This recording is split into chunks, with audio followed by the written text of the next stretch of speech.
Hi, my name is Matt, and I'm one of the trainers for CirclePOS. In addition to being a trainer, I've also been a bookseller for almost 20 years. In this video, I'll be taking you through the category management system.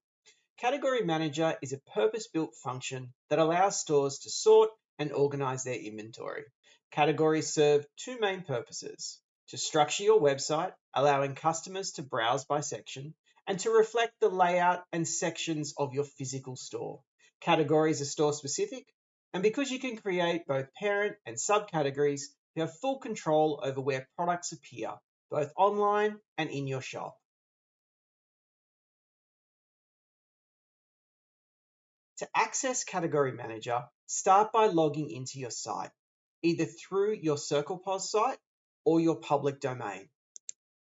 Once logged in, go to the drop-down menu on the right-hand side of the page and select Category Manager.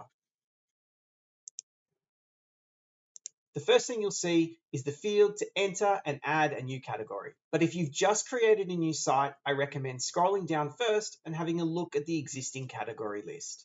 Before you begin editing, adding, or removing anything, it's a good idea to stand in your store and make a list of your current sections. Think about which categories would act as parents and which ones would be better suited as subcategories. Laying out a basic category structure from the start helps you quickly assign incoming stock.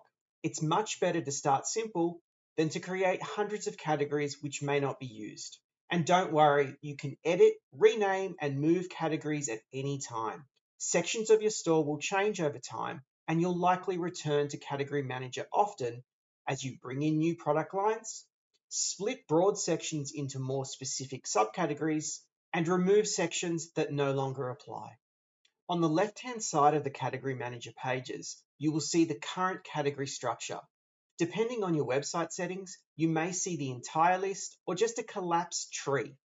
Your customers will see the same layout on your website. Each category includes several options and details. The highlight arrow raises the category to a more prominent position in the list on your website.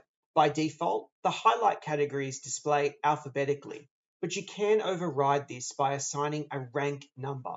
Lower numbers will appear first. This is useful for prioritizing featured categories on your site. If you're using the loyalty system, you may wish to exclude certain categories from earning loyalty. To do this, simply untick the box, scroll to the bottom of the page, and press Save. All products in this category will now be excluded from loyalty. Next, we have our category name. If the name is bold, it is a parent category. If it's not bold, it is a subcategory. If it's grayed out and marked as hidden, that category and all products within it are hidden from your public website. We also have primary and total items. Category Manager displays the number of items in each category. This is a quick way to check these stock levels, and it serves another purpose. You cannot delete a category that still contains items.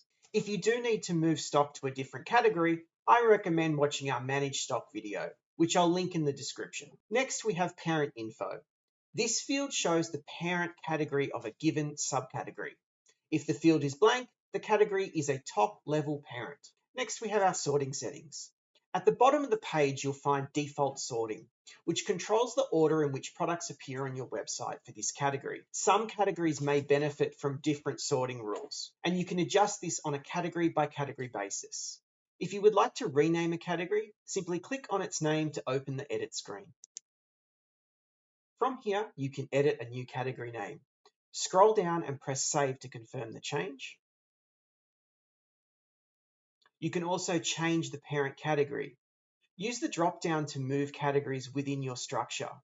To make a category a top-level parent, select the blank option at the top of the list. You can show or hide the category from your public website, and we can also set the item state.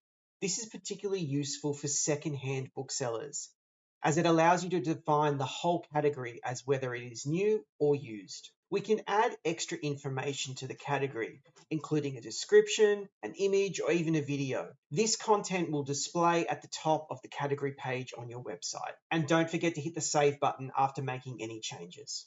To delete a category, tick the box to the right-hand side of the sorting options. Scroll to the bottom of the page and click Delete Selected. Remember that you can't delete a category that still contains products. You'll need to move or remove those items first.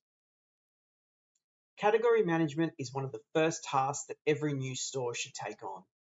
As I mentioned earlier, avoid overcomplicating it.